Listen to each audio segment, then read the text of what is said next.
अस्सलाम वालेकुम स्टूडेंट्स। आज हम अपनी 10th क्लास के चैप्टर नंबर 11 जो कि साउंड है उसका लेक्चर नंबर 5 स्टार्ट करेंगे। हमने कल के टॉपिक में करैक्टरिस्टिक्स ऑफ साउंड स्टार्ट किया था, जिसमें हमने कल पहला जो करैक्टरिस्टिक था और वो क्या था, वो था लाउडनेस के बारे में। वो हमने कंप्लीट किया। लाउडनेस के 4 हमने फैक्टर्स पढ़े। आज हम साउंड का सेकंड करैक्टरिस्टिक जो है पिच, आज हम ये स्टार्ट करेंगे। स्टूडेंट, पिच जो है वो साउंड का ऐसा करैक्टरिस्टिक है जिसकी वजह से हम 2 तरह की आवाज़ों में फ़र्क कर सकते हैं। जैसे हमने लाउडनेस में पढ़ा था कि हम लाउड एंड फेंट, मध्यम और ऊंची आवाज़ में फ़र्क कर सकते थे, उसको लाउडनेस कहते थे। पिच की वजह से हम 2 तरह की आवाज़ों में फ़र्क कर सकते हैं। एक है श्रिल, श्रिल कहते हैं बारीक आवाज़, एंड ग्रेव, ग्रेव बच्चों कहते हैं भारी आवाज़ को, ठीक है, मोटी आवाज़ को। जैसे श्रिल जो वॉइस होती है वो बच्चों की या औरतों की होती है, ग्रेव जो होती है वो आदमियों की होती है, ठीक है। तो पिच जो है वो साउंड का ऐसा करैक्टरिस्टिक है जिसमें हम श्रिल एंड ग्रेव वॉइस को डिस्टिंग्विश कर सकते हैं, फ़र्क कर सकते हैं। अब बच्चों, पिच जो है वो किस चीज़ पे डिपेंड करती है? जैसे हमने उसके फैक्टर्स पढ़े थे डिफरेंट। पिच जो है वो डिपेंड करती है फ्रीक्वेंसी पे, ठीक है। फ्रीक्वेंसी, जिसकी फ्रीक्वेंसी ज़्यादा होगी, फ्रीक्वेंसी का जिस चीज़ की फ्रीक्वेंसी ज़्यादा होगी उसका मतलब है उसकी फ्रीक्वेंसी ज़्यादा है। हायर पिच का मतलब क्या है? हाई फ्रीक्वेंसी, ठीक है बच्चों। हायर पिच का क्या मतलब है? हायर फ्रीक्वेंसी, ठीक है। और लो पिच का क्या मतलब होगा? Low frequency. और हायर पिच किसकी होती है? चिल्ड्रन, बच्चों की, प्लस लेडीज, औरतें, ठीक है। इनकी पिच जो होती है वो हायर होती है और इस वजह से इनकी वॉइस जो है वो श्रिल होती है, बारीक होती है। इसके बरक्स लो पिच होगी तो लो फ्रीक्वेंसी होगी और वो किस में होगी? आदमियों में होगी, और उनकी आवाज़ जो है वो क्या होगी? ग्रेव होगी, ठीक है बच्चों। ये तो हो गया। अब इसकी आप डायग्राम किस तरीके से बनाते हैं? डायग्राम बनाने का तरीका क्या होता है ये आप देखें। मैं इधर बनाती हूँ।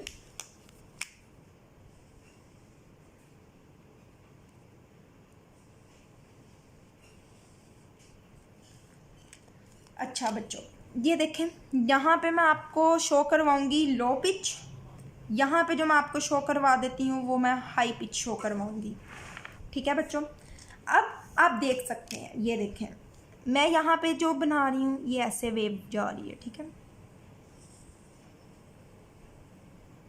अच्छा, ये होगी। अब अगर मैं हाई पिच बनाती हूँ,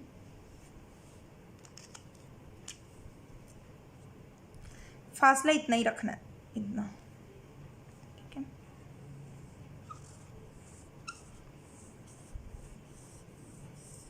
तो बच्चा, यहाँ अगर 1 सेकंड में एक वेव गुजर रही है और यहाँ पे ये देखें इसके 2 लूप्स गुजर रहे हैं, तो इसका मतलब ये है कि इसकी जो फ्रीक्वेंसी है वो क्या है? हाई है। नंबर ऑफ वेव्स 1 सेकंड में ज़्यादा गुजर रही है। हाई फ्रीक्वेंसी मतलब इसकी पिच जो है वो भी ज़्यादा है। इसकी पिच जो है वो लो है और इसकी फ्रीक्वेंसी भी क्या है? लो फ्रीक्वेंसी है। तो बच्चों, ये आपका पिच का टॉपिक कंप्लीट हो गया। ये आप बुक से ज़रा देख लें, फिर हम नेक्स्ट कंप्लीट करते हैं। बहुत इंपॉर्टेंट शॉर्ट क्वेश्चन भी है, वैसे लॉन्ग में भी आ जाता है कैरेक्टरिस्टिक्स में। Pitch is the characteristics of sound by which we can distinguish between a shrill and a grave sound. Pitch sound की ऐसी खसूसियत है जिसकी वजह से हम बारीक और भारी आवाज़ में फ़र्क कर सकते हैं। ये देखें, low pitch, low frequency, high pitch, high frequency. अब पिच का फैक्टर क्या है? It depends upon the frequency. Pitch जो है वो फ्रीक्वेंसी पे डिपेंड करती है। A higher pitch means a higher frequency and vice versa. Higher pitch का मतलब है high frequency and vice versa, मतलब इसको उल्ट कर लें, low pitch means low frequency. The frequency of the voice of the ladies and the children is higher than that of the man. औरतों और बच्चों की जो फ्रीक्वेंसी होती है वो आदमियों की निस्बत ज़्यादा होती है। देयरफॉर इस वजह से the voice of the children and ladies is shrill and high pitch. इस वजह से औरतों और बच्चों की जो आवाज़ होती है वो बारीक और हाई पिच वाली होती है। The relationship between the frequency and pitch is illustrated in the figure. Frequency और पिच का क्या ताल्लुक है ये डायग्राम में दिखाया गया है। अच्छा, तो बच्चों अब जो हमारा टॉपिक है वो है क्वालिटी ऑफ साउंड, ये नेक्स्ट कैरेक्टरिस्टिक है साउंड की। इसमें क्या है कि अगर हमारे पास दो आवाज़ें हैं, ठीक है, दो आवाज़ें हैं, टू साउंड्स, दोनों की लाउडनेस और दोनों की पिच जो है वो अगर सेम हो, बोथ आर सेम, तो हम इन दोनों में किस तरह फ़र्क कर सकते हैं। ठीक है, तो दो साउंड्स जिनकी सेम लाउडनेस और सेम पिच हो, उसमें हम किस तरह फ़र्क कर सकते हैं, उस कैरेक्टरिस्टिक को क्वालिटी ऑफ साउंड कहती हैं। फॉर एग्जाम्पल, आप एक कमरे के बाहर खड़े हैं, आपको कमरे के अंदर से फ्लूट की, बांसुरी कहते हैं, पियानो की, ठीक है, आवाज़ आ रही है। आपको पता चल सकता है कि ये आवाज़ जो है वो फ्लूट की है या पियानो की है या किस म्यूज़िकल इंस्ट्रूमेंट की है। ठीक है, आप इसमें फ़र्क कर सकते हैं, और इस फ़र्क करने वाला जो कैरेक्टरिस्टिक है जो उसको डिस्टिंग्विश कर रहा है, उसको कहते हैं क्वालिटी ऑफ साउंड। अब स्टूडेंट, क्वालिटी ऑफ साउंड जो है वो कहाँ जाके फ़र्क होता है, उनकी वेव फॉर्म जो है ना, उनके जो वेव फॉर्म जो उनकी बनती है ये वाली, ठीक है, इस तरीके से, उसमें फ़र्क होता है ये उतार चढ़ाव में। लेकिन इसके ये चीज़ लाउडनेस, एम्पलीट्यूड भी सेम रहेगा, और उसके अलावा ये जो है ये फ्रिक्वेंसी भी सेम रहेगी, बट उसका वेव फॉर्म थोड़ी डिफरेंट होगी। हम 3-4 इंस्ट्रूमेंट्स की बना के देख लेते हैं। अब बच्चों, अगर आपके पास एक ट्यूनिंग फोर्क था, ट्यूनिंग फोर्क में जो वेव फॉर्म बनती है वो इस तरीके से बनेगी। ठीक है, ये है ट्यूनिंग फोर्क, ट्यूनिंग फोर्क। उसके बाद अगर एक और इंस्ट्रूमेंट है, लेट्स सपोज फ्लूट है, फ्लूट कहते हैं बच्चों बांसुरी को। ठीक है, अब जो बांसुरी है उसकी जो वेव फॉर्म बनती है ना बच्चों, वो इस तरीके से बनती है, ऐसे थोड़ा नीचे होता है, सॉरी ऐसे होगा, थोड़ा ऊपर, फिर थोड़ा सा नीचे होगा। ठीक है, फिर यहाँ से थोड़ा सा ऊपर, फिर ऐसे, सॉरी ऐसे, आप देख सकते हैं ऐसे बनेगा। देखें, जितना ऊंचा ये है उतना ही ऊंचा ये है, मतलब लाउडनेस सेम है और पिच भी सेम है। देखें, सेम टाइम के साथ गुजरी, हो गया फ्लूट। लास्ट है क्लैरिनेट बच्चों, ये भी एक म्यूजिकल इंस्ट्रूमेंट है।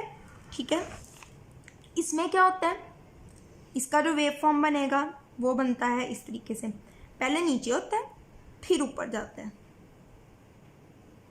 इसी तरीके से, यहाँ नीचे फिर ऊपर, नीचे, इस तरीके से। उसमें क्या है, फ्लूट में पहले ऊपर है फिर नीचे, इसमें नीचे। तो ये आपके पास क्लैरिनेट का वेव फॉर्म बन गया, या आप बुक से देख लें। The characteristic of sound by which we can distinguish between two sounds of the same loudness as pitch, same loudness और पिच वाली वॉइसेस के दरमियान जो आप फर्क कर सकते हैं। While standing outside a room, एक कमरे के बाहर खड़े होकर we can distinguish between the notes of a piano and a flute, हम पियानो और फ्लूट के नोट्स में फ़र्क कर सकते हैं, नोट्स हैं इसके बेसिकली होते हैं। Played inside the room, जो कमरे के अंदर बज रहे हैं, this is due to the difference in the quality of sounds of the notes, क्योंकि इनके नोट्स का फ़र्क है। This figure shows the wave front of sound produce by tuning fork, flute and clarinet. ये तीनों डायग्राम्स है, आपने इसको एज इट इज़ बनाना है। The loudness and the pitch of the These three sounds are the same, तीनों आवाज़ों की loudness और पिच सेम है, but their wave forms are different, wave form different है, so their quality is different and they can be distinguish from each other. तो इस तरीके से इनके वेव फॉर्म डिफरेंट है और उनको एक दूसरे से फ़र्क किया जा सकता है। इंशाल्लाह स्टूडेंट्स, कल हम इंटेंसिटी स्टार्ट करेंगे। आज के लिए इतना ही, अल्लाह हाफिज़।